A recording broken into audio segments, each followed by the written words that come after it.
நெல்லை பாளையங்கோட்டை அருகே உயர் மின் அழுத்தத்தால் வீடுகளில் டிவி, பிரிட்ஜ் உள்ளிட்ட மின்சாதன பொருட்கள் பழுதடைந்தன. பாளையங்கோட்டை கேடிசி நகர் அருகே துர்காபுரி பகுதியில் நேற்று மாலை மின்தடை ஏற்பட்டது.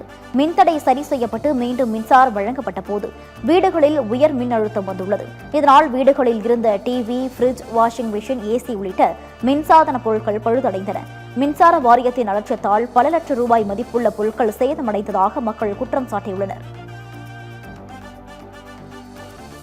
கரண்ட் இல்லை, ஒயர் கீழே அது விழுந்து கிடக்கு. இதனால் ஏசி, வாஷிங் மிஷின், ஃப்ரிட்ஜு எல்லா எலக்ட்ரானிக்கல் பொருளும் இதுவாகிட்டு அடி வாங்கிருச்சு. நாங்கள் சின்ன குழந்தைகளெல்லாம் வச்சுட்டு ரொம்ப கஷ்டப்பட்டுட்டு இருக்கோம். இப்போ வரைக்கும் இபி லைன்லேருந்து எங்கே யாருமே வரல. எர்த் ஒயர் வேற கட்டாயி கிடக்குது. சிறு பிள்ளைங்க நிறைய பேர் இங்கே இருக்கிறாங்க தெருவில். யாருமே வந்து கண்டுக்கல. எங்களுக்கு அது மட்டும் இல்லாமல் எலக்ட்ரானிக் ஐட்டம்ஸ்லாம் நிறைய சேதாரம் ஆயிருக்கு. அதுக்கு கண்டிப்பாக இவங்க வந்து நஷ்டஈடு கொடுத்தே ஆகணும்.